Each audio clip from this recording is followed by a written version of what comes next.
Okay, hello everybody. It's Royce here, and I want to welcome you all to my Royce in the House YouTube channel. Tonight we're going to be covering one of my favorite bands. Been with them since the beginning, always been a fan, and that's The Doors. Yes. And so I got a nice panel here. Everybody's got Doors knowledge. Next to me is Novice Nick. Now, Nick, how many pressings did you say you have of The Doors right now? Let's see, not including Detroit or the Rhino box set. I have 30 Okay. pressings. 30 pressings of The Doors. Okay. I guess there'd have to be a couple of duplications in there. Oh yeah, there's a few duplicates. Okay, then Oh shoot, yeah, well, right below Novice Nick is Chris Elliott, a regular co-host, just like Novice Nick is. And then next to Chris Elliott, my brother, we have Dawson. Hey, this is Dawson from Rampage Video. Rampage Video. Thank you for throwing that in. I appreciate it. Yes. And so we're getting ready to go here. No telling who else may join us before it's all over with. I see we have Groovy Lisa in the audience. How you doing, Lisa? Good to see you. Yeah, if you want to talk about some Doors, you're always welcome to hop on, and we'll go over some things. Lisa. Chris Elliott. Yeah, Groovy Lisa. Groovy Lisa, I want to mention, has a great channel. And if you want to check her out, look up Groovy Lisa and go watch some of her shows. You'll enjoy it. Always got good people with her. Been there a few times myself. She comes here, and she's good people. And she owns some Door albums. Excellent. Excellent. Nice. You're welcome. Okay, so let's go ahead now and start talking about the Doors here for a little bit. I just want to talk for a little bit, and then I want to show that new acquisition that most of you on the panel have already seen. Okay, so the Doors were among the most influential and controversial rock acts of the 1960s, primarily due to Morrison's lyrics and voice, along with his erratic stage persona and legal issues. Yeah, that stage persona led to a lot of the legal issues. The group is widely regarded as an important figure in the era's counterculture. And that word comes up a lot when you're talking about the late 60s and stuff. I mean, I was, I guess I'd have to say I was part of that counterculture. We all had long hair and smoked our pot, and our parents wanted to cut our hair off and, make us go get jobs. But, we held on to it as long as we could. And anyway, so in time, we all had to change a little bit to fit in. We all had to make money and do all of those things. But anyway, so the Doors, an American rock band formed in 1965 in Los Angeles with vocalist Jim Morrison, keyboardist Ray Manzarek, guitarist Robby Krieger, and John Densmore on drums.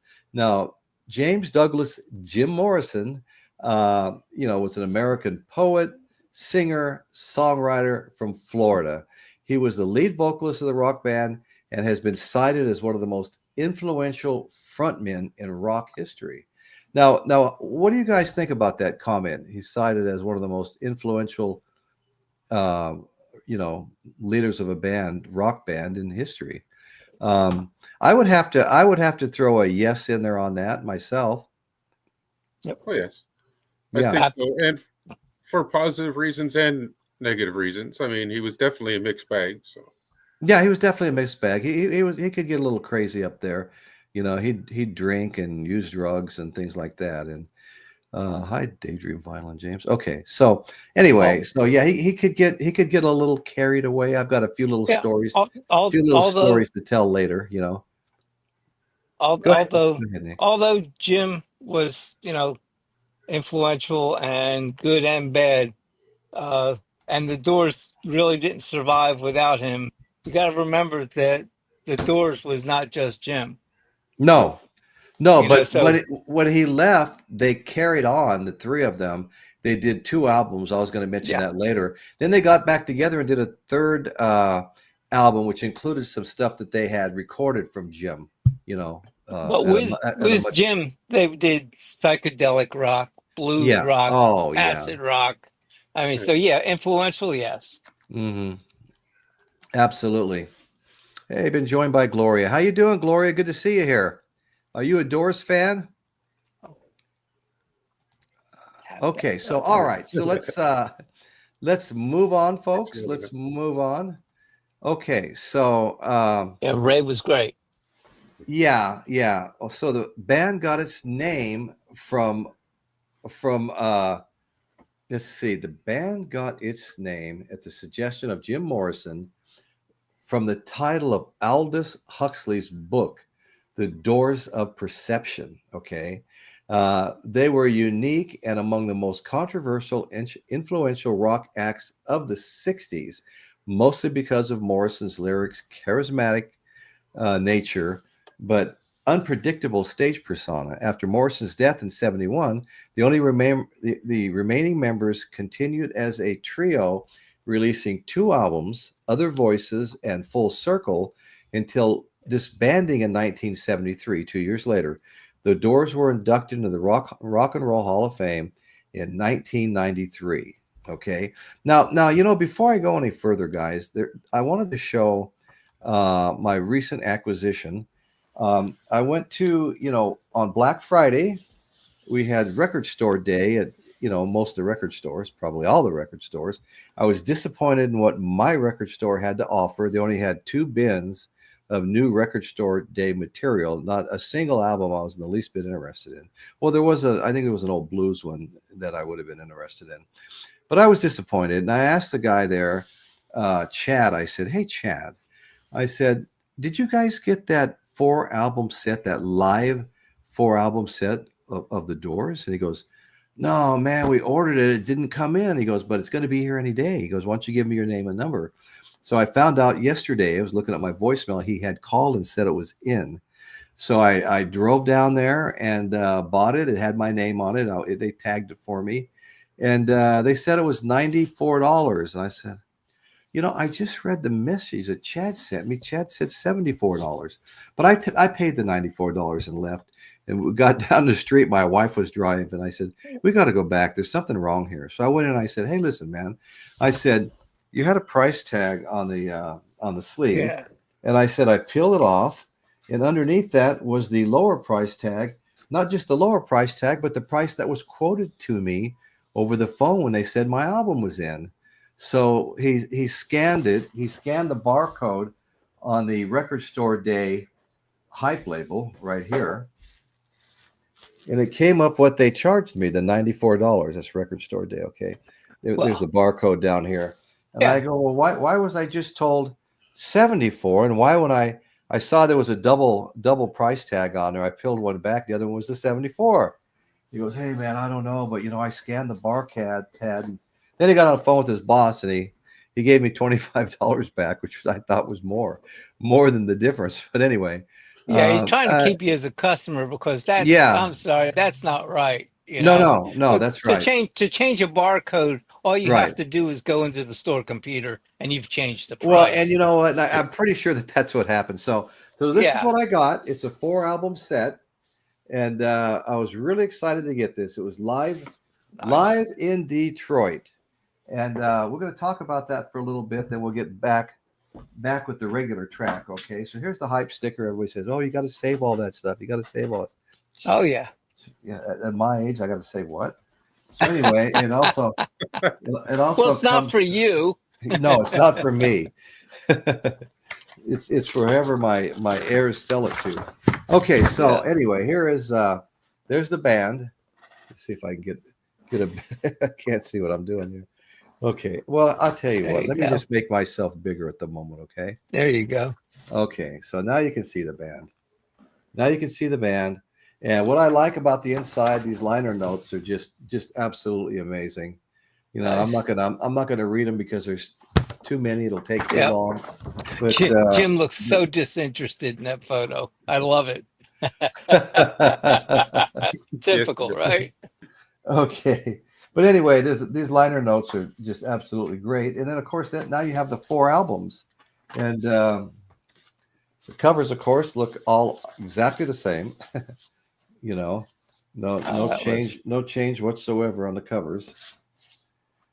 The backs change though. The backs do change. So anyway, I'll show. For the price point, that's not bad. No, That's really nice. these are That's really, yeah. heavy sleeves, and you can see this one. You can see the songs that are on here. You got Roadhouse, Vamp, yeah, Break On Through to the Other Side, Backdoor Man, Oh yeah. Roadhouse Blues.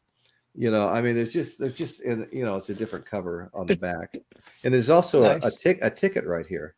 Yeah. A ticket doesn't show the whole thing; it just shows the half of it. Doesn't show the rest of it. I was hoping to see the price because it was probably going to be like $5.50. Yeah. It says $5 and change. Yeah. Yeah. So anyway, the one from New York in '71 said $5.50 to get in. Okay. I was excited. I was excited to get this today. I got home. We were out, getting close to showtime before I got home, and I still had some work to do and some studying to do and things like that. So anyway, so we've got the eight albums here, 4 albums, 8 sides. Okay. Yeah. So I will read some of this. Okay. Side A, you got, Roadhouse, Vamp. I'll just read some of the highlights. Break On Through the Other Side, Backdoor Man, 5 to 1 on the B side of the first album. Roadhouse Blues, You Make Me Real, Ship of Fools. Then you get to album 2, and it starts out with a long version of When the Music's Over. That takes up an entire side, When the Music's Over. Then side D, you get People Get Ready, Mystery Train, Away in India, Crossroads, Tuning, and Carol. Okay. And some of the credits here, like People Get Ready, that's Curtis Mayfield wrote that. The next one was written by Parker Sam Phillips. Away in India, written by The Doors. Crossroads, Robert Johnson. Yep. Bluesman Robert Johnson. Tuning the Doors. And Carol is a Chuck Berry song, a very popular Chuck Berry song. Then we get to the third album, and side E, we have a long extended version of Light My Fire that covers that entire side. Nice. Okay, the E side. Then on F, we've got Been Down So Long, also by The Doors, and of course Light My Fire was The Doors, and Love Hides by Jim Morrison. So one song, Light My Fire, takes up one whole side, and these other 2 songs, Been Down So Long and Love Hides, those 2 songs take up the entire other side. Then we get to the final side, side G, Mean Mustard Blues by The Doors, Carol reprise, Chuck Berry, Close to You, Willie Dixon. Who didn't copy Willie Dixon? I mean, Led Zeppelin leaned on him heavily. Yeah. You weren't playing rock. Rock Me Baby, from Heartbreak Hotel. That was Arthur Crudup, Mo. I always hesitate to put my glasses on anyway. And a couple of others, including Elvis Presley. Okay. And then the side H is the entire side is a very long version of one of my favorite Doors songs, The End. Okay.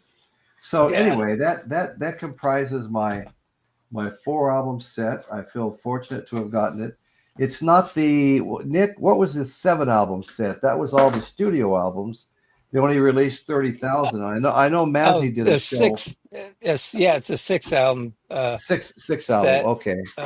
And limited numbered box. Yeah, limited numbered box. They released 30,000. They sold out like instantly. Almost. I'm sure they will do the same as they have before, and repress. Their albums that should be pressed. And they should. Yeah. They should be available. Yeah, and you know what? I'm pretty sure they will be too. Yeah, Ray was absolutely great. I heard him on the radio. It was. That's what I spent a lot of this weekend doing, was reviewing that box. Okay. And comparing it to other pressings that I have. And so you have the box I just mentioned? Yeah. Oh, okay. Where did you get that from? Directly from Rhino. See. Oh, I wanted to since Michael's not here, and I don't have a foil. you're still big. You want to go back? Go back to I four. There you go. most certainly And do. since I don't have a foil, and you were crying about, your local store Yeah, didn't have much of anything. Well, let me that's give right. you this. Oh, boo-hoo. I have Walmart, okay? So, boo-hoo, my Yeah, I record have. store. Okay. Well, I here, have multiple Nick, I'll back you up. Walmart. I'll back you up with the world's biggest fiddle. Thank you. Smallest Thank fiddle, you yeah. very much. There you Oh go. man, you We guys We are out of got control. you. You guys are out of control tonight. What did I get Okay. myself into? Well, here we go. It looks like leopard skin. Oh, Wow. Oh, okay. Can you Leopard see skin. it? That's yeah. I can see Yeah, it. the leopard. Of course, there's my number. It's 1379, and Oh wow. each of the albums inside it are numbered the same. So that took a little Okay. extra effort, Oh yeah. and of course Yeah. Rhino does that. They did it Right. for the ZZ Top as well. And these were fun to listen to, mastered differently, triple A Yeah. analog, and Right. most of them, I'll have to agree with Mazzy. The 45s were preferred as far as sound quality and bass, uh, and some of them, it just depends on what flavor you wanted. It's nice to have Right. variety of the same music. Does Hey, that hey, make sense? yeah, no, hey Nick, does that Okay. where was that pressed at? These were pressed at RTI, I think. Yeah. I'm pretty Sure. sure. I'd have to look. Okay. Hey, Nick, I just looked that up on Amazon for the fun of it. We were talking about it a little bit last week. Amazon Yeah. has it $1,311.10. Mm, Wow. I can live with the 45s. You want it? Nope. No, thank you. How Well, many what songs? what was Rhino selling it for, Nick? They were 250, Oh, 249.9. Yeah, yeah. Yeah. Wow. free shipping, Right. which was Yeah, nice. this is What's that? it's a 6 LP set. New. Yes. Yeah. Yep. Yeah. And no defects on mine. That I played them prior Royce, to make me cleaning. smell again. What's that? Okay. Okay. Asking Royce to make me smell again. Okay. Oh, I've cleaned them since, but I've heard a couple people say they've had a couple problems. Some of it's shipping, but the music is outstanding. It didn't have any issues. Box was perfect. I think a Oh, lot that's of that has to great. do with your local people. I don't know, Right. Right. but Well, what? novice Nick, Eric Schultz asks a good question here. How many songs are on each side on the 45 discs? Well, it depends. I don't look at 45s in that manner. Okay. I look at it at the quality of the music itself, how much deeper the bass is, has more room to cut. Yeah, I mean, it's just Yeah. Yeah. the sound is different because they have more room to put it on. Right. So I'm Right. guessing I'd have to look. What we got here? I got one right here. That's HQR. Let's see. Here's a 45. This one has 2 songs on it. LA Woman. Let's see. That side. And that one has 2 songs. So I'm guessing 2 songs aside. And you got, Okay. you know, 2 Okay. LPs. And Right. then Right. now that's the LA Woman of the HQR of that, Okay. as well as this new one. And of course, I didn't even compare it to the OG. Well, actually, a repress. I don't think I have an early pressing, but not an OG. Okay. And then this is awesome album. whoa. Live in New York. Okay. Yeah, Okay. this is the felt form. This I have on 6 CDs the whole Okay. weekend. They cut it down to 2 LPs. and it's Oh, still wow. marvelous. Wow. Yet, for the first time ever, mastered directed disc by Bruce Botnick from the high definition master for the best possible sound quality. First concert of the Doors' legendary 1970 run at the Felt Forum, Nice. taken from the acclaimed Live in New York CD box set. So, yep. And Okay. Have the you have box you set. have you opened and listened to that one yet? Oh yeah, all my doors are Okay. open to listen Oh, to. okay, okay. Absolutely, that one is awesome. Matter of fact, I listened to that, and I also listened to disc 4, 5, and 6 on the CD this weekend, Okay. Right on. and as well as all the discs from the Doors box set from Rhino. I've doored it out since Yeah, no, you have. uh, this whole week. Yeah. If I light my fire one more time, I'm going to be lit up. Right. But you I know, was feeling that way myself. It said but Cobo Arena. the differences in the songs still made it enjoyable because you were listening for that versus Right, listening to right. the same recording every time. It's actually the Right. same but different. Same but different. Because Correct. yeah, Yeah, each that's right. mastering artist is what I believe they are, has a Right. different flavor and what Oh they yeah, do to yeah. it. Yeah, No, so that's it that's it was exactly pretty right. interesting. It was Yeah. fun. Yeah. My wife finally came in and said, "I didn't know you liked the Doors that much." I was Well, like, "Where I you been, honey?"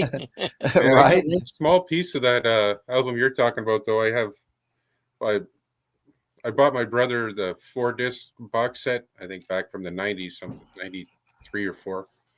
But one of the discs is Live in New York, so it's probably just a snippet of what you're talking Yeah, about. probably. Yeah, Yeah. but Well, I'll that's go ahead. Go ahead, Nick. Go if ahead. you Yeah. love the Doors, if you really want to have a concert Complete. a whole weekend, Yeah. yeah, The New York one. Okay. yeah, I actually mine. They've been going kind of pricey, but it's like anything else; they fluctuate. Right. Right. Well, okay. So let's get on to some of the things that created so much controversy and got Jim Morrison into so much trouble. Okay, we'll start with this performance on the Ed Sullivan Show, and in the song "Light My Fire," there's the phrase goes, "Girl, we couldn't get much higher." Well, you absolutely cannot use the word higher while performing their number one hit. This was a number one hit, "Light My Fire" at the time. So Jim Morrison agreed he would not say that. He got up on stage and sang it anyway after. Well, yeah. So drummer John Densmore says, "You'll never do this show again." Jim Densmore is telling the story. Ed Sullivan says, "You'll never do this show again." After we had directly disobeyed his censorship requirements, Jim turned to him and remarked, "Hey, that's okay. We just did the Ed Sullivan Show." So anyway, so he was, he had all the censors and stuff all up in arms over that. Okay, then another evening, it was December 8th, 1967, during a concert in New Haven, Connecticut. Morrison was arrested on stage in an incident that further added to his mystique and emphasized his rebellious image. Jim Morrison was rebellious. Before the show, a police officer found Morrison and a woman in the shower backstage. Okay, that doesn't sound too serious. Clean fun, good clean fun. Good clean, yeah, right. So another one was Morrison was known for his onstage antics, like refusing to sing "Light My Fire," refusing not to sing, the phrase we talked about. Okay, so he was an hour into his Miami set at another concert. The show began to shift after the band began playing "Light My Fire." Prior to that, Morrison was ignoring the crowd, screaming requests to hear "Light My Fire." They barely got through it before all chaos ensued. Because of the disorder of events that unravel, there are many conflicting accounts of exactly what happened that night at the Dinner Key Auditorium. Okay. A detailed 69 report in Rolling Stone magazine stated that about an hour into the band's set, it appeared that Morrison was trying to incite a riot within the crowd. Let's have a good time, he said. Let's have a revolution. Everybody come up on stage. Of course, you know that's always a no-no, everybody pouring on stage. As the stage began to fill up, he continued ranting obscenities. According to the owner of the dance hall, The Image, and promoter for the Doors concert, Ken Collier, "Do you want to touch me?" Jim kept shouting. Morrison said, according to Collier, "Come up and touch me." At one point, champagne was poured over his head, and he ripped off his shirt, and the stage had about 60 people on it, folks. Morrison was also gyrating around the stage as if masturbating, according to Collier. "Do you want to see my," I quote, "cock?" Morrison said, according to Collier, who then grabbed the microphone from the singer and gave the peace sign to everybody. At this point, there were some in attendance who had Morrison pulled out his penis, okay? In a Rolling Stone report, Collier said he never saw Morrison expose himself. The Doors road manager, Vince Trenner, also with members of the band, also insisted that Morrison did not expose himself on stage that night. He didn't do it, said Densmore in 2010, years and years later. "I was there. If Jim had revealed the golden shaft, I would have known." There were hundreds of photographers taking tons of photos. There were tons of cops there and no evidence. Jim was a drunk and a sensational, crazy guy, but he also was a great artist, and I want him to be remembered for the art as well as the craziness. Okay, so Manzarek died in 2013. He also backed Morrison. It never actually happened in 2010. It was mass hypnosis. Okay, so anyway, what do you guys have to say about that? All the crazy antics. Yeah, I think that excuse me. As we mentioned earlier before we came on, there's a whole list of musicians that just don't like Morrison, and one of the reasons is because of his antics on stage. Like specifically, when they were touring with Led Zeppelin, and Jimmy, they were waiting for the Doors to finish their set, and Morrison was just out there telling the crowd, "Go F yourselves," and just being totally rude to the crowd, and pretending to stick his Willie out and whatever. And then Jimmy Page, he said, goes, "You know what? He's a great songwriter, great artist, but I absolutely do not like his approach to live music." And right. Out there with Jimi Hendrix one time, and Hendrix was playing an instrumental blues, and Morrison comes over, "Hey, can I sing with you?" And Hendrix going, "No, I got this. Thanks, anyways." Right. Just he's great, but he just rubbed people the wrong way. Yeah, no, he did. He rubbed a lot of people the wrong way. The old thumbs through the zipper trick. Okay, thank you, Sid. And Psycho's Platters in the house. How you doing, Paul? Good to see you, my friend. Let's see, Gloria, Golden Shaft. Yeah, Psycho said the same thing. If he'd have pulled the golden shaft out, I'd know about it. Well, when you're flying and burning the wick at both ends and right, partying, I mean, self-destructive behavior rubs everyone the wrong way. For one reason, it bothers what they're doing, what you're presenting to them, and on the other side, they're feeling pity on you. Right. He was controversial because it's kind of like rock and roll. It's their version of the rock and roll ethos. I guess we have to probably. Oh yes, my grandparents did see the Ed Sullivan Show when that happened. Oh, they did. So I hear different stories and recounts about when that happened. So even it seems kind of innocent now, but then in the 60s, it was a big deal. Wow. Yes. Yeah, I can definitely see that. I mean, even Elvis, the way he shook his hips and stuff, his first residency in the 50s in Las Vegas. It was a very conservative. People were very conservative back then, and he wasn't. They weren't digging his show too much. It was the later. Yeah, go ahead, Nick. What is one of the roots of rock and roll? Okay, being controversial, being against the system, being a rebel, being the opposite of what everyone wants. Right. So it's like being a child at one point.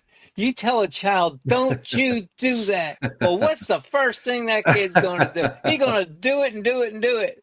Right? That's what it is. That's what the birth of rock and roll, quote unquote, brought about. You can't shake your hips. Yeah, okay. I'll shake them a little bit more. You can't. They were having hearings in Congress over rock and roll and banning it, and you had DJs on TV breaking records. We will not play rock and roll again on this channel. I mean, it was, it was very controversial. Speaking of can't do that again, the Doors in Detroit.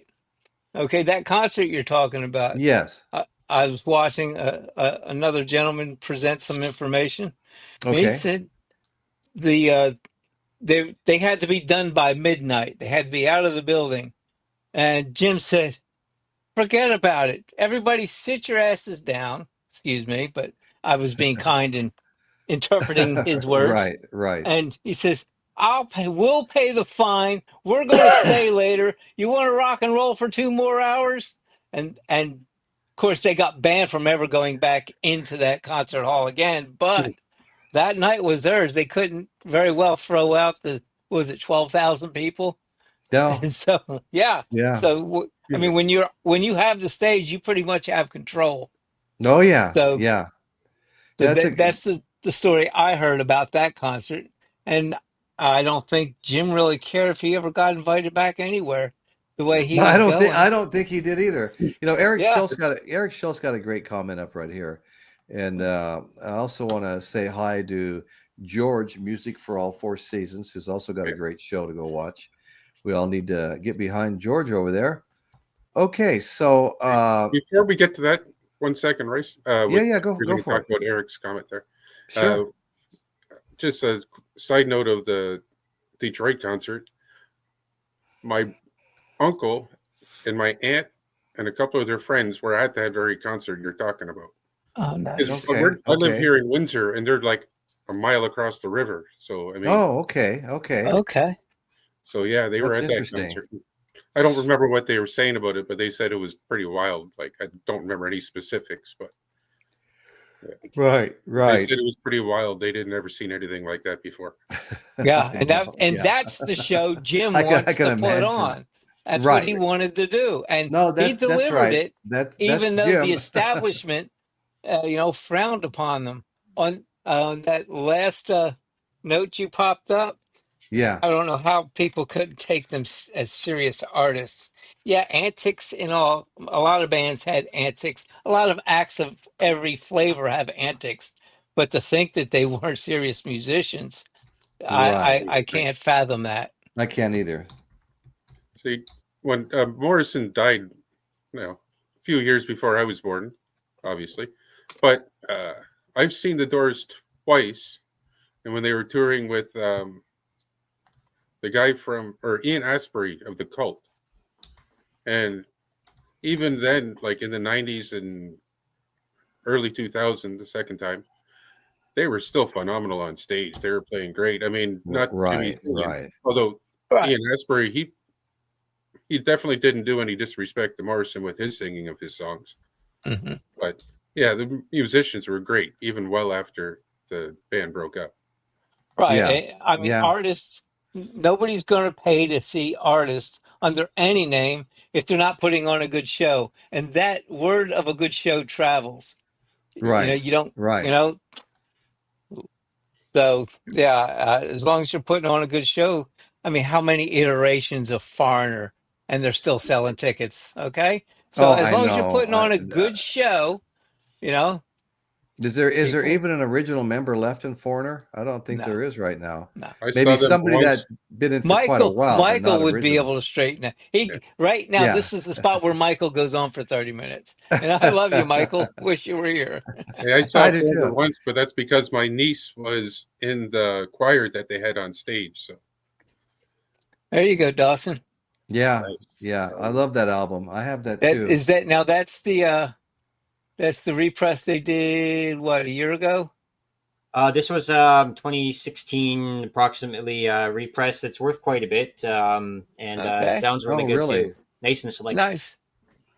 I have to get going soon, probably in the next 5 minutes or so. Well, you've been talkative. Did you have anything else you wanted to show while you're here? Yeah. I'll probably show my favorite one is I have the cassette of the Morrison Hotel, which is my favorite album. Right. But really? Nice. That's my favorite Doors album. Of course, I'll just the Roadhouse Blues. I mean, that's my favorite Doors song of all time. Yeah. I'll help you guys kind of kick off the start of the Doors here, because they grew up in Laurel Canyon. That was really hotbed for music in the 60s at that time.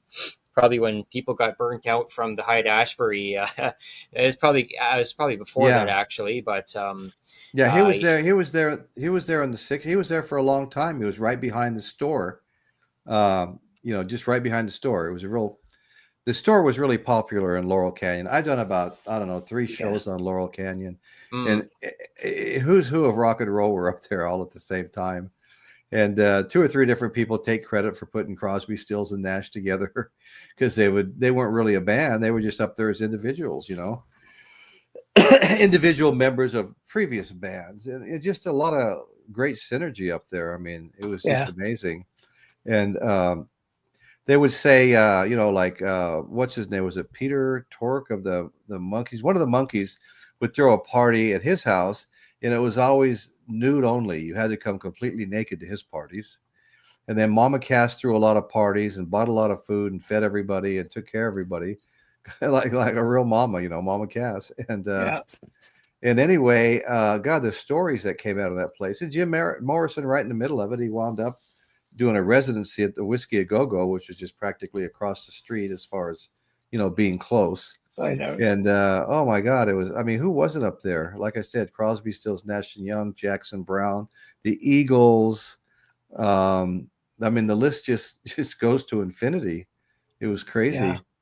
What an amazing. You had a lot of people stop by, like Janis Joplin and Jimi Hendrix, and of course it's kind of closely related to the 27 Club as well.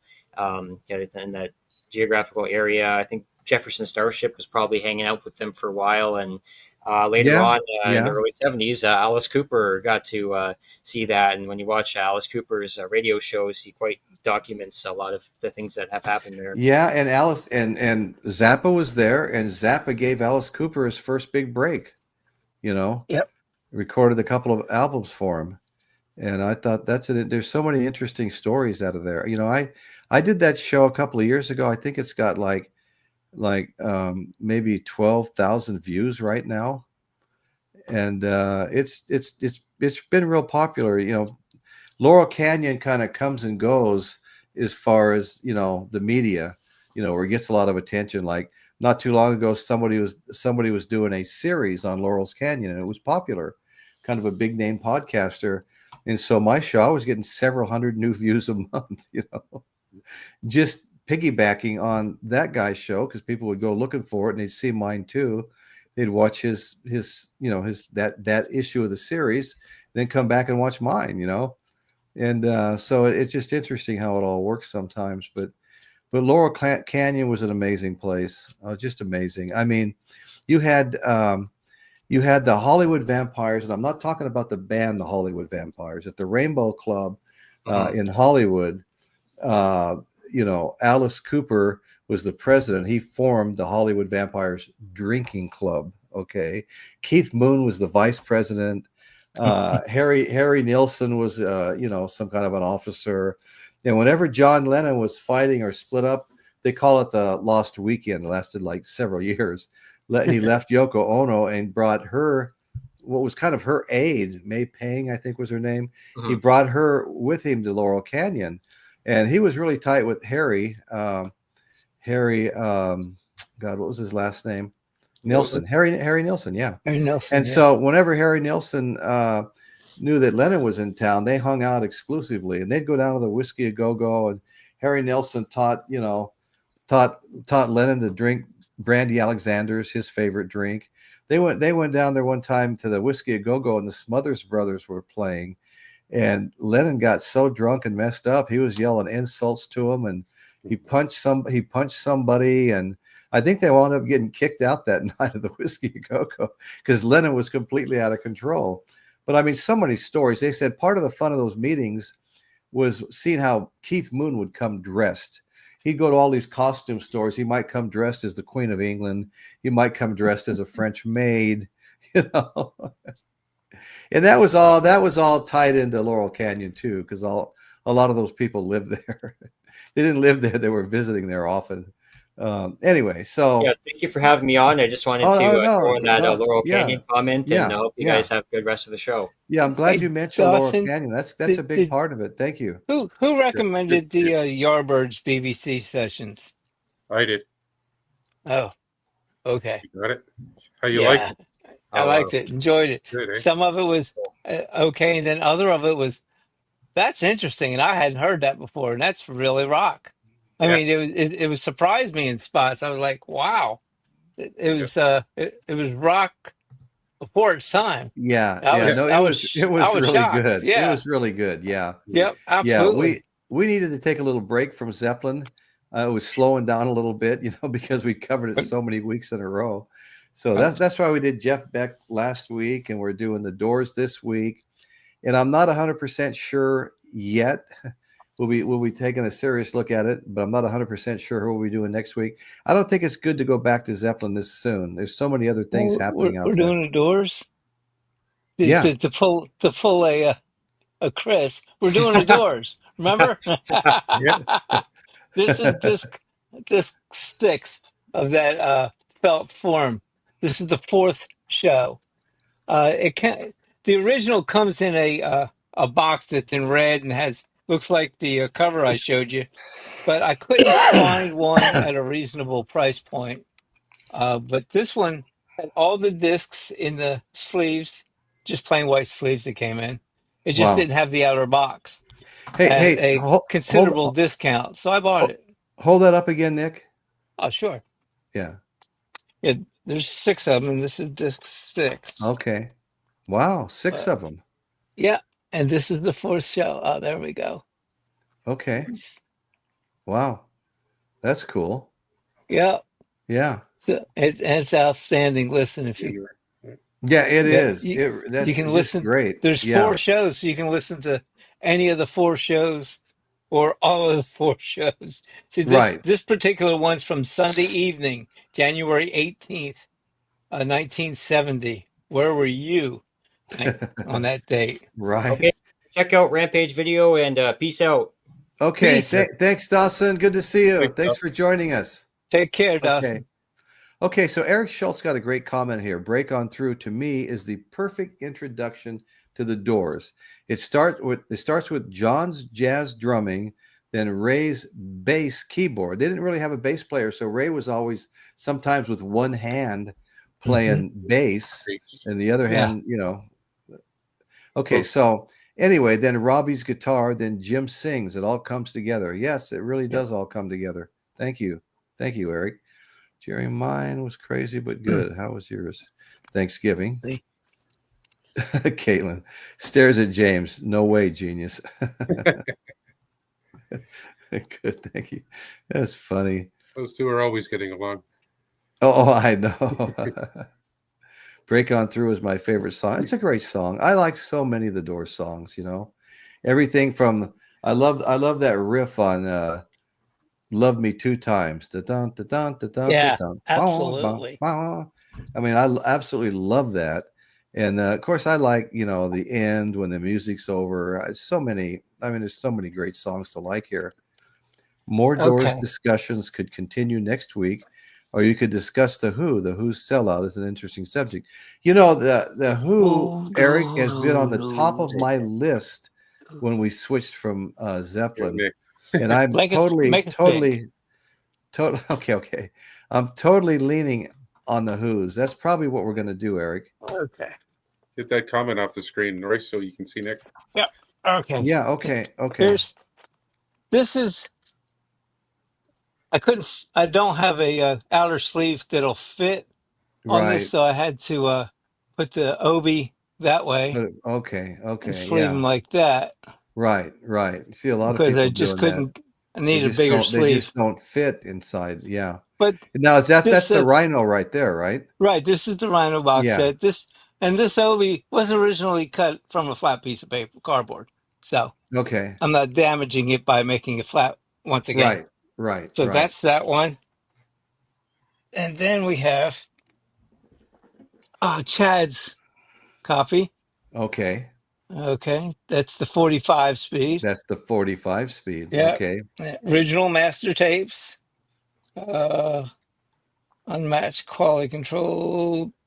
I have to look deeper, see who did it, who did the mastering. And then that's the other side. Okay. Nice. Then we're all pretty familiar with this. Right. So Yeah. What was that? Right around $100? That one. Yeah. Yeah. And then there's of course the normal pressings to compare it to. I didn't get to that, but I compared those three, and it was really a toss up. I on that particular album, I preferred the 45, even though I'd be just as happy listening to it on 33. 33 and a third. I mean, Yeah. unless Okay. you're critically listening to it, not doing anything else, just not doing just digging totally the music. 100% focused. Yeah. Yeah, the 33 will give you plenty of joy. Oh, matter of fact, even the $30 pressing will give you a lot of joy. But these I think they were worth the ticket of entry. Yeah. The price of entry. Right. So I don't know, when I go, when somebody goes to sell these, they're going to just think I'm crazy. Because I think I have three more. That's They're gonna go. How I can think you I have have so three many more LA? pressings of that particular album. Let me see. Yeah, I got a problem. don't tell my wife. Right. Come No. on, where you at? We all have to. This is the brotherhood, you know. You can't. Yep, I got one. We all got to be 3. watching each other's I only back. have 4 copies of that. That's not bad. Really? 4? Yeah. Man, how can you show your face on a podcast like this with only 4 I know, copies? right? No, that's a lie, because I know there's a couple back there. There's at least 2 more back there. One sealed with they redid it. I think Rhino did it with the cutout, the die cut, and the plastic insert. Right. Okay, so there's one like that. Then there's a 1971 version, I think, back there. I didn't pull all out. There's too many. But I like Eric's comment here. He likes when the music's over and the end. And I love both those songs. They're kind of they're kind of haunting, you see them a lot in soundtracks and war movies and Vietnam movies and stuff like that, because they're just such a fit. I mean, the mood that you're feeling when you're listening to those is just amazing. Like Apocalypse Now. yeah, exactly. Yeah.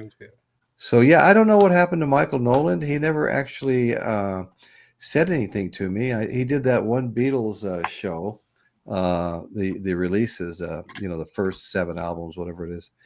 But I didn't really, and I watched it and commented on it, but I didn't really talk to him much beyond that. I actually didn't see him out there much, and it was a really busy weekend too. Yeah, well, it's the holiday, and also I hope everybody had a nice Thanksgiving, including everyone out there. I got a little bit of stuff to show on the Doors. I mean, I totally pale in comparison to you guys, but no. Yeah, let's always see something it. to learn. Yeah, let's see it, man. See, I got a few of their DVDs. This one's it's called Re-Evolution. It's got some pretty cool pictures. Okay. But it's a collection of all their TV shows, all the footage from the TV shows. Oh, cool. It's got like Break On Through from music a different. Oh, it's their video. They got some music videos mixed in with like the Crystal Ship from the American Bandstand, the Jonathan Winters show. Oh, I didn't know they packaged those. Nice. The Smothered Brothers show you probably mentioned earlier, the Comedy Hour. Yeah. But this was all from the 67 through 69, 70. Oh, that's peak. And then they got some new videos from LA Woman and Ghost Song from 1995. Okay. But it's a pretty cool set.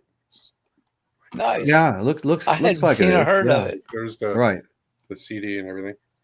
No, of course, has everybody seen the Jim Morrison movie? Yes. Not yet. Oh, I got a couple other ones here. Like what's this his name did it? This is more of a documentary. Oh, cool. There you go, right there. Yeah. He's the friends. Because it's like a 4-piece documentary. I hadn't seen it. Nice. And then here's another cool. one that they made, but Johnny Depp narrates. Kidding When me. You're Strange. Love that song. Yeah. We're all strange, Yeah. aren't we? Yeah. In our own little we- ways. We really are. Hey, friends, hit that like That's button, all I would you got. please? Yeah. Thank you, guys. Yeah, please, everyone, hit the like or thumbs up button. It For actually some reason, helps. I never think to go look for my It videos. It helps the show get distributed to a wider audience. Yes. People go on, Google searches and YouTube searches, and they're looking for something to watch. They have an idea, what they're looking for, whether it's music or whatever. And if you get enough likes and your topic is anywhere close to what they're looking for, they'll present your show to people and give them the opportunity to choose it amongst others, as something to watch. And, every time you get a hit like that, your show grows a little bit. So it's really, it doesn't cost anything, really simple thing to do. Just right on your screen, there's a thumbs up, just hit that, and that's it. That's all it takes. And then we're looking good. Thank you. Appreciate that. Okay. So anyway, I think I'm going to maybe go through some of my albums here, just like we've all been doing. Embrace the Strange. Eric Schultz, Land Ho. It's a really great song, which I've never heard anyone discuss. After 2 verses and 2 choruses, it goes off to the dreamy sidetrack so that Jim can go off on a more poetic, I've got 3 ships. That's interesting, Eric. I'm going to have to listen to that some more. Absolutely. Okay, so I'm going to go ahead and show a little bit of what I have, which is a little bit. I've got The Doors, the self-titled album, The Doors. And one of the things that, it's whenever I have colored vinyl, I always kind of like to show the colored vinyl. Yeah. Everybody loves color vinyl. It's just pretty, So unless it's that mustard. I've never had luck with that mustard color. Ooh, that's beautiful. Yeah, it really is. Which album is that? The Doors self-titled. Yeah. The first album. Yeah. Yeah, that's a good album. And it probably is my favorite, But there's definitely some runner-ups. The Doors are just a great band. They've got good stuff everywhere. Yeah. Okay, and then I've got, of course, Timeless. Yeah, gotta love it. Yeah, Strange Days indeed. Whose pressing is that? Okay, is that the 33 or the 45? Oh, no, this would be a 33. Yeah. Okay, you don't go for 45s. No, I do. I think okay. My last Alice Cooper is a 45. Oh, okay. Road, the album Road, and he did that in the 45. I just, it just depends on what I'm looking for, Right. I mean, if I found a Doors in a 45, I would definitely buy that. That's a good album.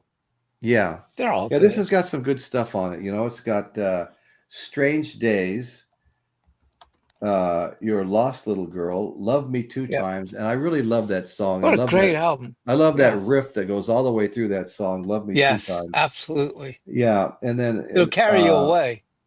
Yeah, Unhappy Girl, Horse Latitudes, Moonlight Drive, People Are Strange, My Eyes Have Seen You, I Can't See Your Face in My Mind, and When the Music's Over. So this has got some of my favorite songs are mixed in here, you know.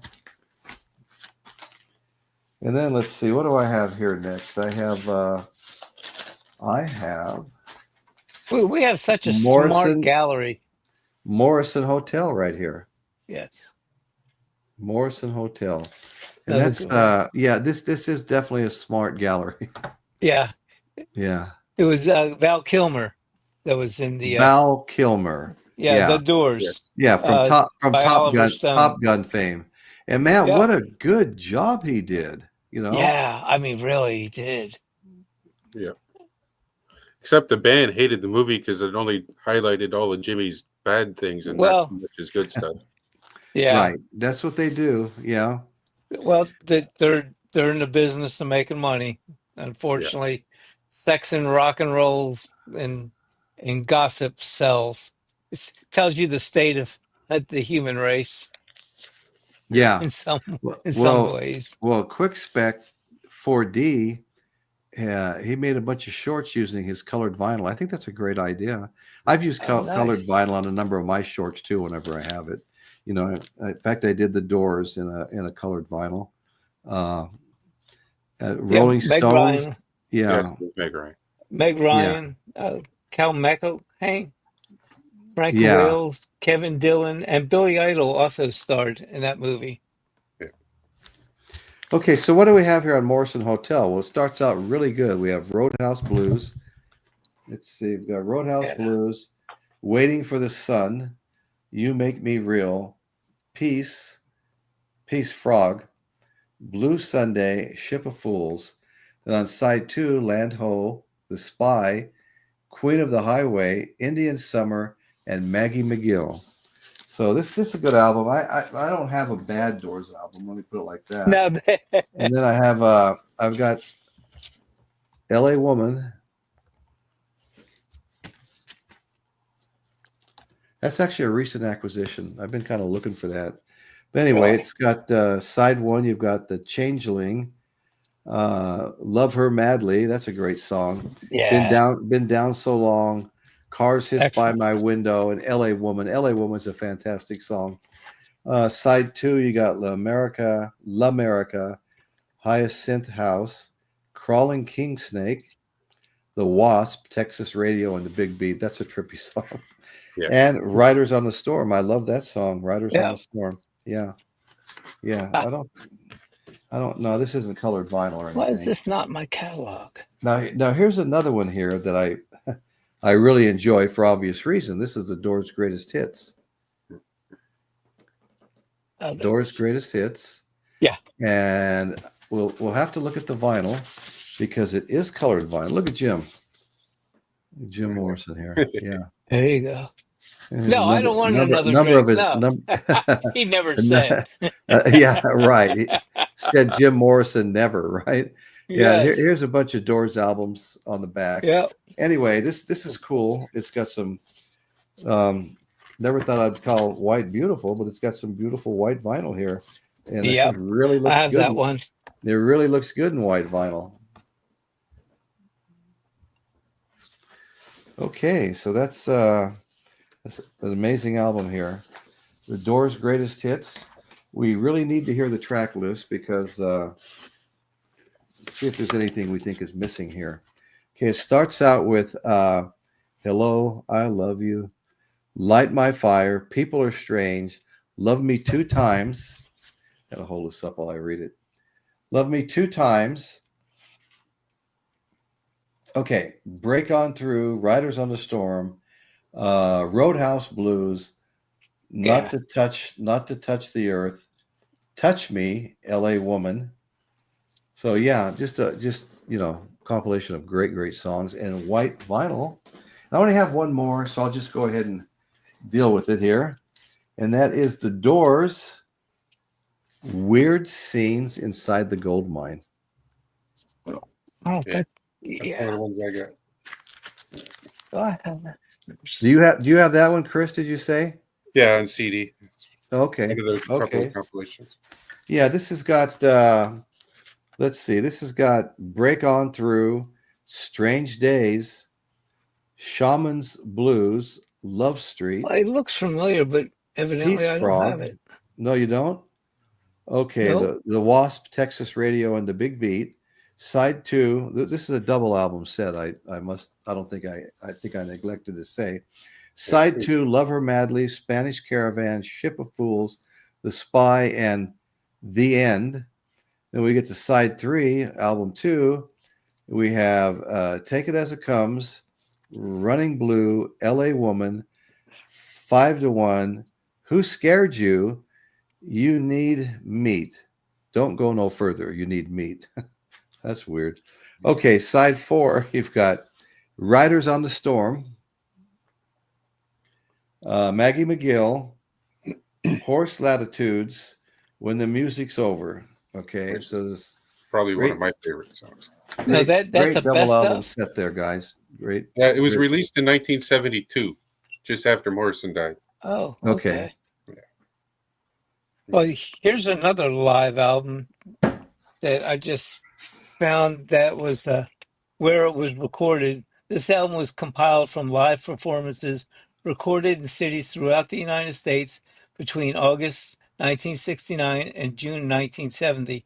Aside from Okay. editing necessary to assemble the music into album form, the recording is an organic documentary and absolutely live. Do you know what it is? Wow, no. Nice. It's called Absolutely Live. Oh, QLP. My brother has that on CD. I've never seen that on the album before. But Yep. Oh. huh. Okay. Track listing. Why Do You Love? Melody of Alabama song. Backdoor Man. Love Hides. 5 to 1. Side B. Build Me a Woman. When the Music's Over. That's a good one. Side C. Close to You. Universal Mind. Break On Through. Number 2. Side D. The Celebration of the Lizard and Soul Kitchen. Yeah. It's a pretty good album. Yeah, that's a pretty good album. Yeah. Yeah. And then they did a record store day a couple years ago. The Doors LA Woman Sessions. It's an orange box set. Okay. Yeah. And it has the I don't sessions. have it, but yeah. And it's like the Changeling Part 1, Changeling Part 2. These are all cuts from demos and such, you know? Yeah. And it's a side H, so A, B, C, D, E, F, G, H, four LPs. Yeah. And it comes with a book. It's pretty good. I don't have that up here. I got most of my box sets downstairs. I just ran out of room. But these, I got them used, and they're in really great shape. Right. Okay.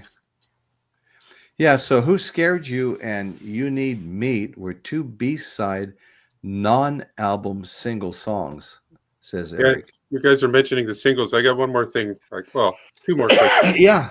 One more thing we haven't talked about, and it reminded me when you showed the picture on your box set, is the book, too.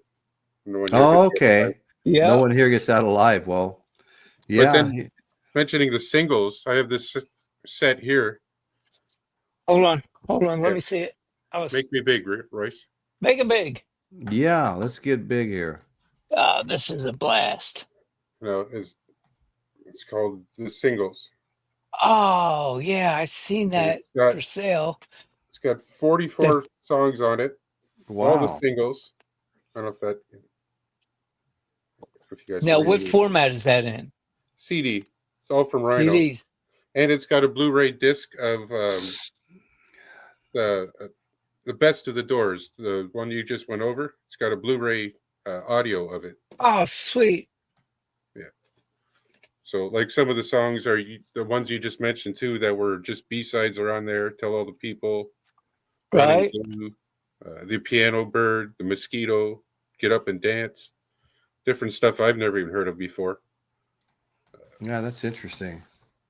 Riders on the Storm, The Change Thing. There's some really cool stuff. Some live stuff Yeah, on here.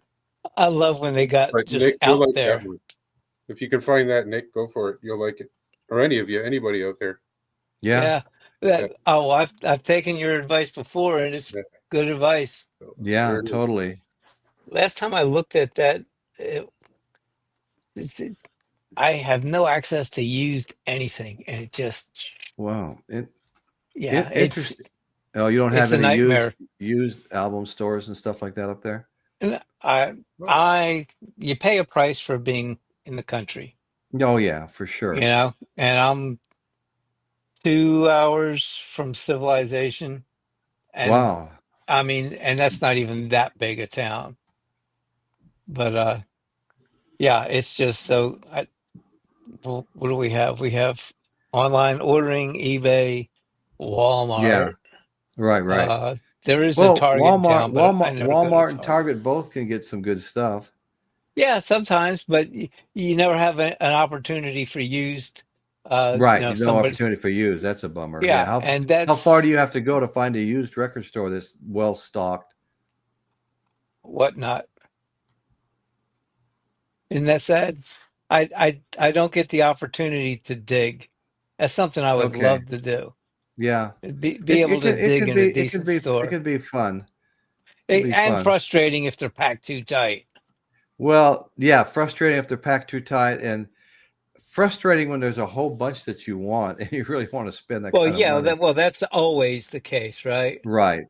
But okay, I'm So going to pull that up. John Densmore, Angela brought it up first. It's his 80th birthday. Happy Who? birthday. Yeah, and then Carlos Eduardo also brought it up. Yeah, happy birthday, John. Thank you. Thanks, Carlos and Angela. Okay, Eric Schultz. Angela, I didn't know that. Best wishes for John Densmore. Yeah. Quick spec. Make a record booth in your shop, Nick. There you go. Yeah. We'll all come and visit know. you and buy albums from you. It has gone through my head, but I don't know enough about the music, which you must have, and B, it's a business. I'm already running a business. Right. And it's a completely different business. Chris, that CD box you just held up, Yeah. it's the singles, Yes. the vinyl's $150. Damn. Yeah. I Wow. got this. It was $48, I think, at the local disc shop.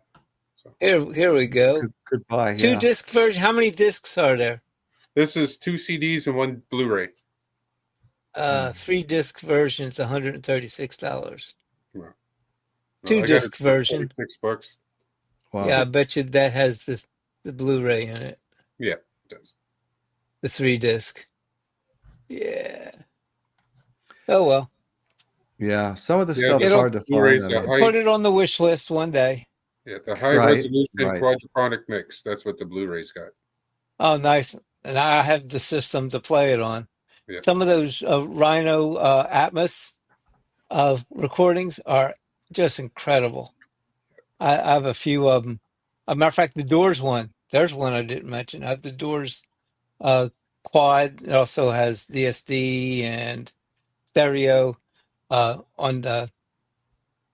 Rhino, and it sounds incredible. Yeah. Put that. Yeah. Okay, we're gonna go back to our story here for a bit.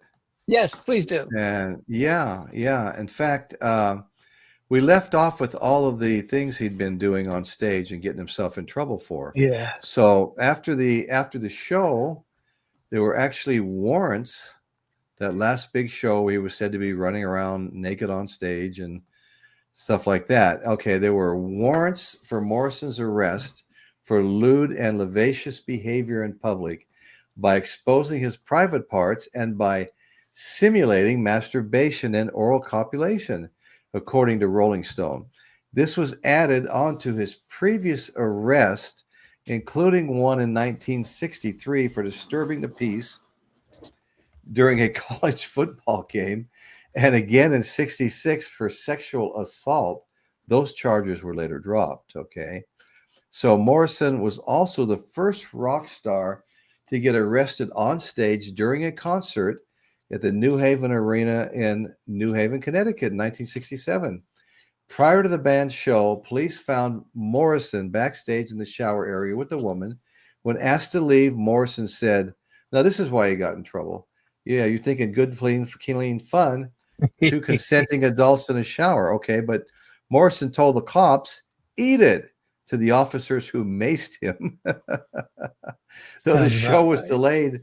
Once on stage, Morrison spurted out obscenities about the incident to the audience, which led to his arrest for public obscenity and indecency. Okay. Although he was fined and sentenced to 6 months in prison for his indecency charges, Morrison remained free on a $50,000 bond. Okay. So all it takes is a little bit of money. The Doors were awarded a star in the Hollywood Walk of Fame for recording at 6901 Hollywood Boulevard in Hollywood, California. Early on, the band did not have a dedicated bass player, so for concert performances, keyboardist Ray Manzarek would concentrate on the bottom of his instrument to compensate for the absence of a bass player. I think that's pretty amazing because he was also playing other parts as well. Okay, so ranked number 20, the Doors ranked number 20 on VH1's 100 Greatest Artists of Rock and Roll.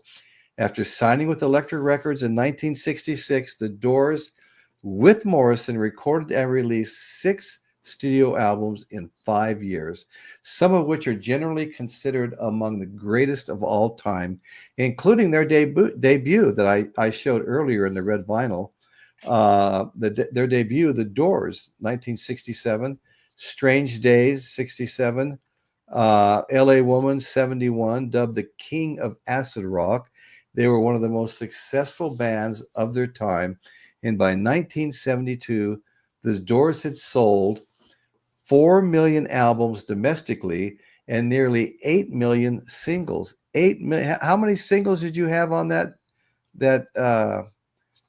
set you just showed, Chris? You had 44, I think you said.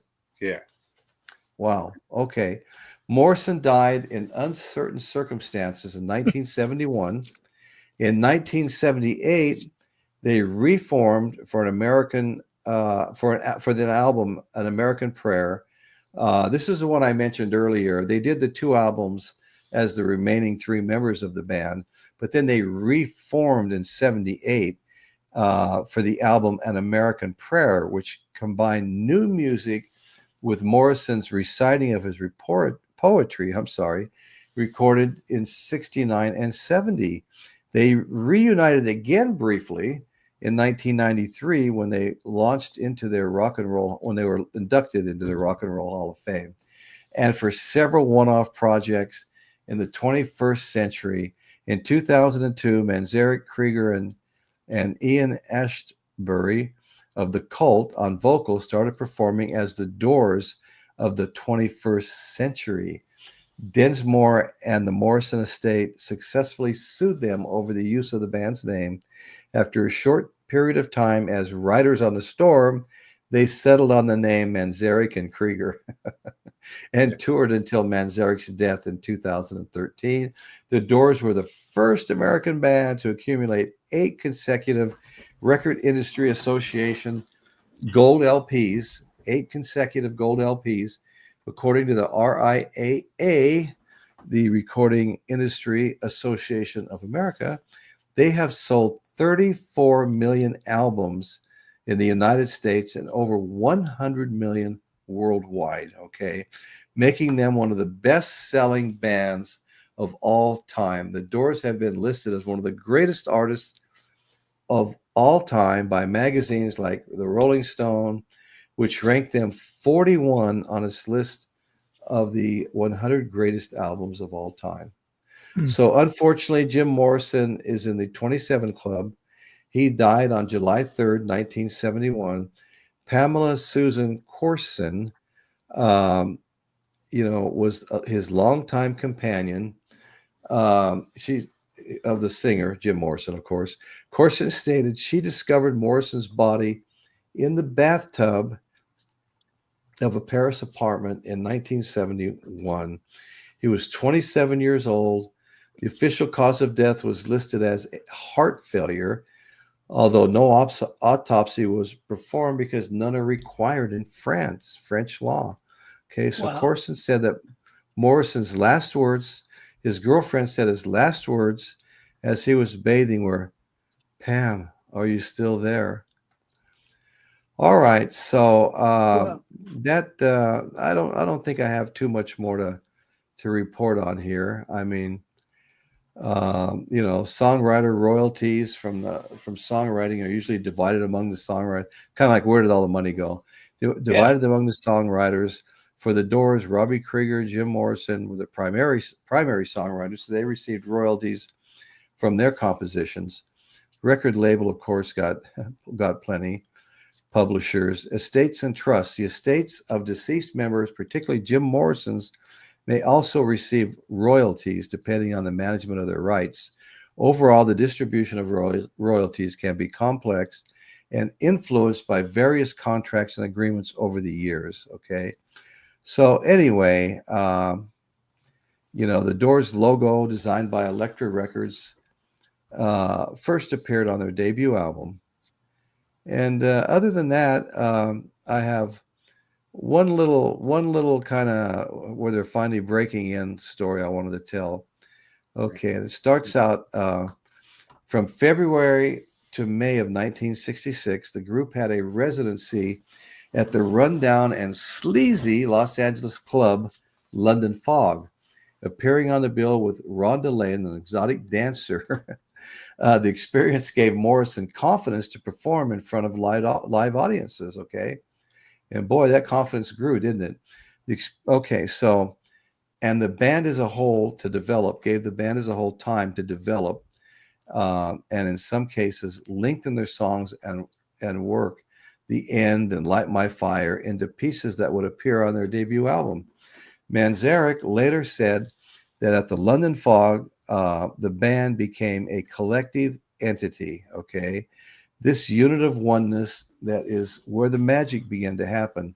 The group soon graduated to the more esteemed Whiskey A Go-Go after being booked by Ronnie Horan, where they were the house band starting in May of '66. I mentioned that earlier, telling the story.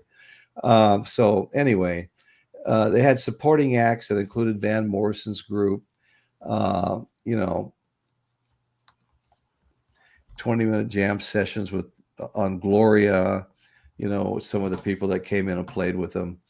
Anyway, let's see. So in '66, they were spotted by Elektra Records president Jack Holzman, who was present at the recommendation of love singer Arthur Lee, whose group was with Elektra Records. After Holzman and producer Paul Rothchild saw 2 sets of the band playing at the Whiskey A Go-Go, they signed them. Okay, they just signed them after watching 2 sets. So the Doors were fired from the Whiskey Go-Go on April 21st, '66, when Morrison added an explicit retelling and profanity-laden version of the Greek myth Oedipus during The End. Okay. So anyway, Jim Morrison lived in a house behind and slightly south of the Laurel Canyon store. Was one of the many rock stars who made Laurel Canyon their home in the '60s and '70s. So, folks, that's it for storytelling for me. Let's check and see what's going on here in the chat and see if now Nick, do you or Chris have anything you want to add right now? Yeah, I wanted to respond to Okay. Where did it go? Hold on. Who James said was it? talking about Ray and Jim chatting on the beach that day. Okay.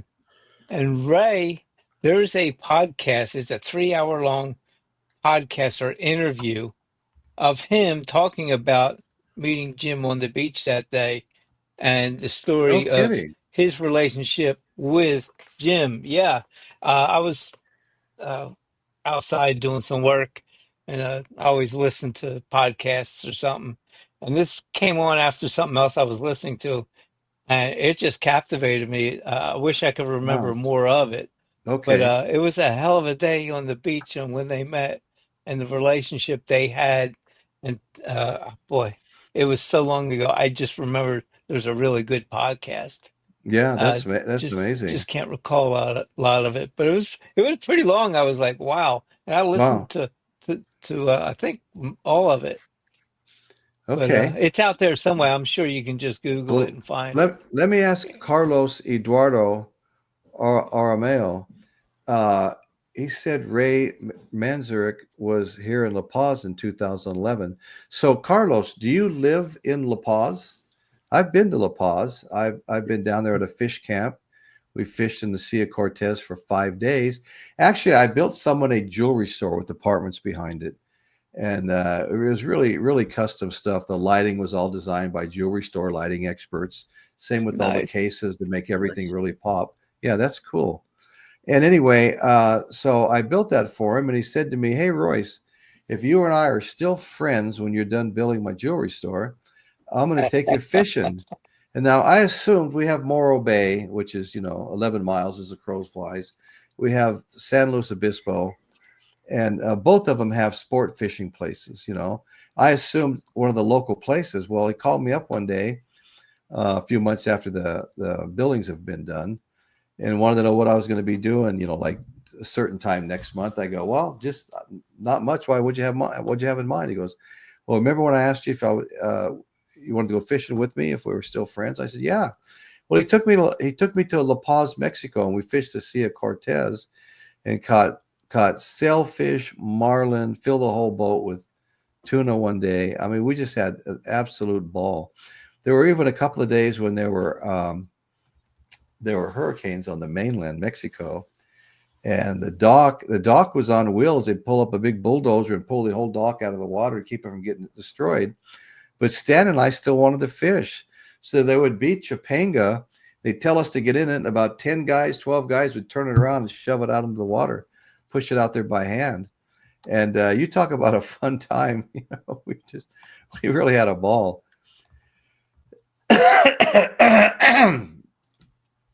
So Thank you, anyway, Ray. I'm sorry. no. Go ahead. No, I'm just gonna. Responding to Joseph Blue, I gonna say he says I don't even think Jim was a singer when he met Ray. No, He I think he wasn't was. much. Go ahead, Look, Chris. I didn't mean to cut you off. I answered his the Oh, there comment. you I are. think he was just an aspiring That's poet then. right, exactly. And it goes on to how Ray had talked him into writing and well, we need a singer. Why Yeah, don't you just try singing? And it, singing it, one of it your was a songs. great Yeah. story. Well, I, to respond to Eric Schultz, who said Morrison Hotel could be their best album, I'll let you guys debate that. mm, Well, it's a good album, but I like this. I like the debut album, the self-titled album, more than I like Morrison Hotel. I think that's like a masterpiece. Yeah. Morrison Hotel's great. Don't get me wrong; they're all great albums, but I like the debut album. I would put that at number one of the studio albums. How would you guys go ahead? Before we get too far into that, in case I lose track of what I was thinking here, Okay. When you were mentioning that when they toured with Ian Astbury, the Cult, I didn't realize that Densmore wasn't with them. So obviously that was before he sued them for the rights to the name. I didn't realize that. Okay. Just you mentioned it and thinking, wow, I saw them, but I didn't realize Densmore, like I said, wasn't with them. So that was interesting finding that out. Yeah. I mean, that's like the whole conversation we have. I mean, we're all learning new things at every show, a lot of new things. Yeah. Angela, today is John 80th birthday. Yeah. Anyways, Royce, I didn't mean to cut you off there. I just wanted to get that out while I was thinking of it. You were somehow I'm in the wrong place in the chat. Okay. here we go. May I? Yes. Okay, just Google Ray Manzarek, The Doors 1998 interview. It popped right up. The episode was not found or is unavailable. Damn it. Subscribe to the podcast. Well, it was there. I just have to go digging a little bit more. I found the interview, so I didn't imagine it. What year did you say that interview was? It was a 1998 interview with Ray from the Doors. Okay. Yeah, somebody had mentioned about an hour or so ago in the chat about how good some of Ray's interviews are. Okay, Shaman's Blues. Yeah, is a it does have classic, some yeah. information here about it. Yeah, it's a pretty good site. Ray, he has his own site. So the tapesarchives.com is where I found it. Never published interview. No, well, it was published because I listened to it. So, like I said, it was a while ago, right? That's great. No, great. No, that's right. no Great. one. Amazing. I can't recall it word for word. Yeah. If I could, that'd be pretty scary, wouldn't it? Yeah, right. Right. I'm not even going there. Hey, Royce, why don't you catch Yeah. us up with everybody in the gallery here? Yeah. I know we've I'm actually probably doing missed- that right now. Oh, okay. Yeah. And while you're doing Hit that, that thumbs up. Yes, Subscribe. thumbs up, folks. Thumbs Thumbs up. up. Hey, Yes. please, if you're not a subscriber, hit that subscribe link that's right on the screen. Doesn't cost a thing. Hit the thumbs up. Helps get the show distributed to a wider audience. Hit Even the the camera. subscribe Oh, button. okay. You hit the subscribe button, you'll get a one-time notification that a new show's coming on. And of course, we do our live podcast every Sunday consistently. We try to do it at 6:30 p.m. every Sunday. But then I do other shows in between, Sundays. I put out a couple of different shows this week, and Without this baggage here.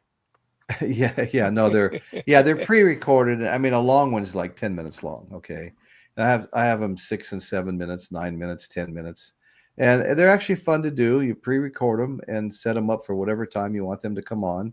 Usually, kind of somewhere between the two live podcasts, and then we do some shorts and stuff like that. Play little snippets of albums and show the album and things like that. So anyway, subscribe. You get a one-time notification to a new show coming on, and we'll just have fun with this. Come to the chat here every Sunday and let's hang out. Yes, Carlos does live in La Paz. Yeah, I don't know if you heard anything I said about going, fishing in La Paz. We went there and fished for 5 days. We were, of course, like south of La Paz, but a friend of ours, in fact, I had his house for sale recently. He owns a home in La Paz. He's had it forever, him and his wife actually grew up in La Paz. And so we drove up to La Paz. It took us about an hour and a half, I think, from where we were, the fish camp we were staying in. It took us about an hour and a half to get to La Paz, and we went and visited the house. And I just love that boardwalk. I can't remember exactly what you guys call it. It wraps all the way around over to the harbor. And it was just a fun, festive thing to see, Very safe. You felt very safe. Families were out with their kids walking. There's all kinds of vendors out. And it was just, I want you to know, I really liked La Paz. It was great. So Carlos, Ray played with new members. Robby should have been here too, but he didn't come. Oh, that's too bad. La Paz, Bolivia. Oh, you're in La Paz, Bolivia, not La Paz, Mexico. Okay. Somehow I must have been talking and missed that in the chat. I don't catch everything in the chat. It's La Paz, Bolivia, Mr. Royce. Thank you, Gloria. Okay. Well, I'll have to put that on my list. I'd like to see that. There we go. We thought Gomer Pyle recruiting the horse latitudes. Here we go. I just posted a link to that address for the interview. Oh, okay. Okay. Yeah. Hey, because it is there. Just had to scroll a little farther down. Well, outstanding. I got to go. Yeah. Angela, thank you. Thanks so much for being here. We appreciate you. Thank you. Yeah. Look at that. See you, Angela. Nice. Royce, you were the very first channel I subscribed to. I hope that everyone will at least click on the like button. Thank you, Eric. Yeah, I remember you saying that. I felt really honored, to be honest with you. you know, because I know you're out there going on all kinds of channels, because I run into you when I'm going to them too. And I did go to Mazzy's channel today and watch some of him unboxing that 6 album set. And I saw your comment right away and commented on your comment, actually. And anyway, so yeah, I haven't been on Mazzy's channel in a while. I used to go on it, you know, frequently. I don't have time for 30-minute spots. Not usually, unless they're 3 hours long, right? Right, But right. yeah, usually 8 to 14-minute, you know, Yeah. snippets. About all I get time for to keep attention Well, to. I tell you what, it's not easy. I'm still working full time too. But anyway, guys, Yeah. I think you guys feel like we pretty much covered the Doors as well as we're going to cover Well, it. one more comment. Go ahead. It never dawned on me to rank the order of the Doors albums. It just never occurred to me, because any Doors album playing, kind of Right. like Led Zeppelin, is a good Doors that's right. album playing. You know, I Well, know. to touch on what you're talking about, Nick and Royce, just to throw this out there, like when we did Zeppelin, we went through all of the albums. We don't Right. necessarily have to spend one full episode on each album, but maybe next week we go specifically through each album like we did with Led Zeppelin. Just do it in one day. Right. Just a thought. Yeah, no. I you know, of course, I think about all that stuff. I mean, it was like, why did we go album by album with Led Zeppelin and still have a few more we'll probably do by themselves? And now we're like covering all the albums of a band at one time. And I don't know. It's interesting. I don't know that I even one was an in-depth dive, and Yeah. this one's an overview. Okay, Why? well, that's a really good way of putting it. A really good way of putting it. Yeah. Some of the younger crowd probably never, you know, they've heard a couple of Doors albums, but didn't know much about them, maybe. And, you know, Led Zeppelin, if you haven't heard of them, you're not alive. You know? But I don't know. We've I'm been just making joined. it funny there. No, I know. We've been joined by Easy Now 27. Sorry, but just dropped in. What is the talk on the Live Detroit box LP RSD? Okay, who showed that Live Detroit box? Was that you, Nick? Detroit box was you, Royce. Yours is live in Detroit. Mine was right. New York and across the nation. That's right. That's okay, right? That was me. That was me. Okay. So the question is, what is the talk on the Live Detroit album? Okay, the Record Store Day. Well, I just got this today. It just came in. It was late showing up at Record Store Day, and here where I live in Atascadero. So they sent me a text, and they took my name because they knew they were coming in. They knew I wanted one. So I was able to go down and pick this up today. I did get a chance to listen to one of the 4 albums, and I've really enjoyed it so far. I think it's going to be great all the way through. If the first one's any indication, So anyway, yeah. So set the hook and reel you in. Yeah. So yeah, it's a good album. It's a good album, and I enjoy all the extended versions of songs and stuff that we get. Some of them, there's a few songs that take up whole sides, and then other sides were only 2 songs are so long they fill it all up too.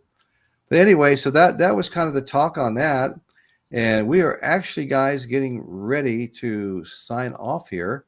Easy Now 27, thanks so much for joining us. Please hit the thumbs up button, and if you're not already a subscriber, do me a proper and hit that subscribe link. Anyway, just thanks for coming more than anything else. Please come back. Yeah, I want to see what this does. That's what I thought. Eric wants to know who this Led Zeppelin is. No, we're just waiting for the sun after Nick makes it rain. Right. Waiting for the sun. Gloria, absolutely. Great show and discussion. Gloria, thank you so much. Appreciate it. Here's the sun. Here's the sunrise. The Doors banned from Detroit, remember? Okay. It was the show in Detroit that got the Doors banned from Detroit, remember?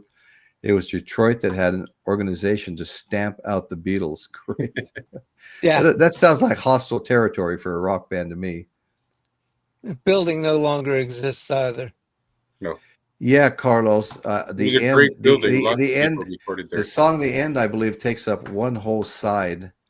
I got to hear that. I can't wait. I have no shipping notification. Good night, Gloria.